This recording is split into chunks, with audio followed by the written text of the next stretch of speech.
Guys, so good afternoon. Hello guys. So andito naman tayo sa ating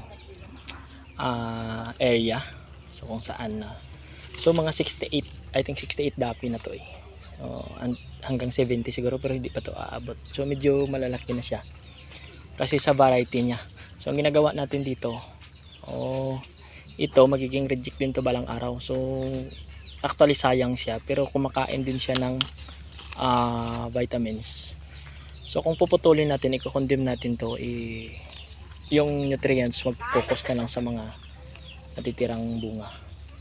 So it's up to us pero sa observation ko talaga hindi maganda na maraming ganito sa area natin. So we have to decide. Babos na. I-ano na lang natin to sa isda daw. Masarap to sa sa isda, yung pang-asim. So mga common practices at saka mga failure na practices sa farm natin. So minsan gaya nito. So maraming mga ganito without knowing na makakreate ito ng mga fungus o scabs. So titingnan mo,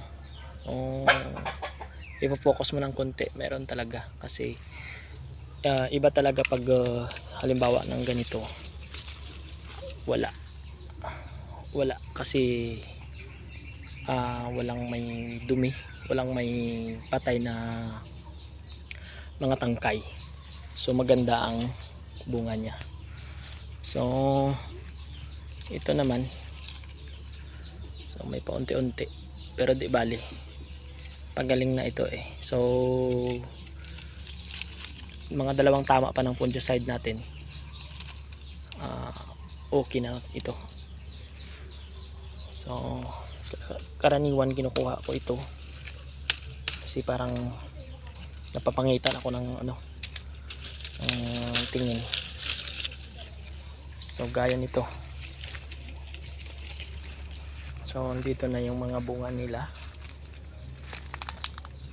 Okay, so mga naiwan na lang is mga candidate natin na pag harvest natin tinatawag natin na good quality o good size. Gaya nito, napakarami. So ilan sila lahat? 6. So ito maliliit, hindi na lalaki to eh. So sayang naman kasi kumakain lang siya ng nutrient. Ikakat natin siya.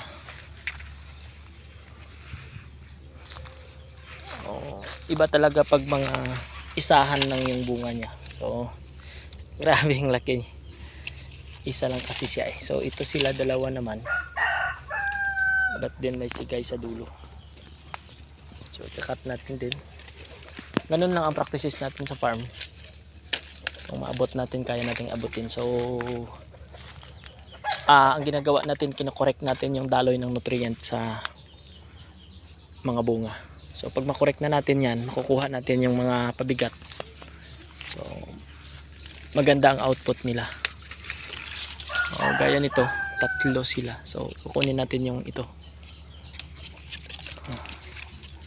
So kung principles mo ay nanghihinayang ka, but din yung output ng bunga mo, yung result niya pag harvest mo medyo hindi kaaya-aya.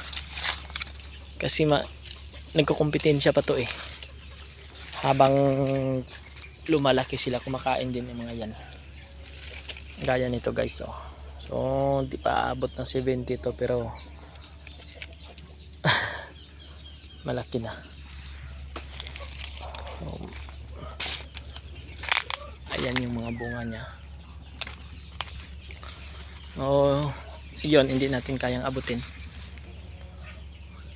So subject for sana tining process natin, yung tutulungan natin siyang itining yung mga bunga niya. Kaya lang di natin kayang abutin, sayang. Hayaan na lang natin, lipat tayo sa kabila.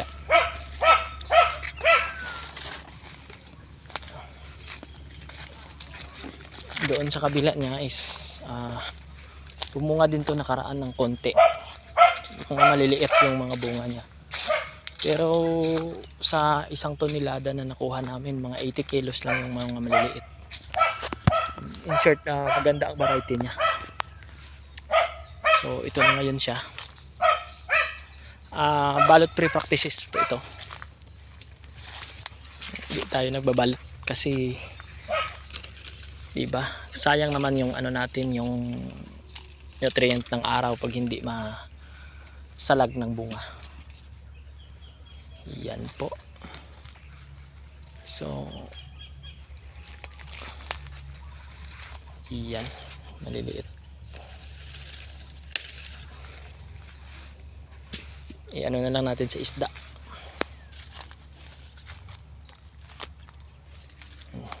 Parang ganito din. So sigay na yan.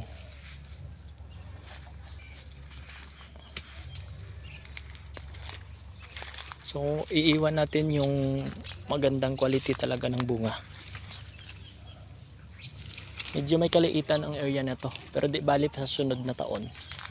So ang gagawin natin dito, i-correct natin paunti-unti yung mga deficiency niya hanggang sa lumabas yung natural na at yung magandang bunga niya. Okay.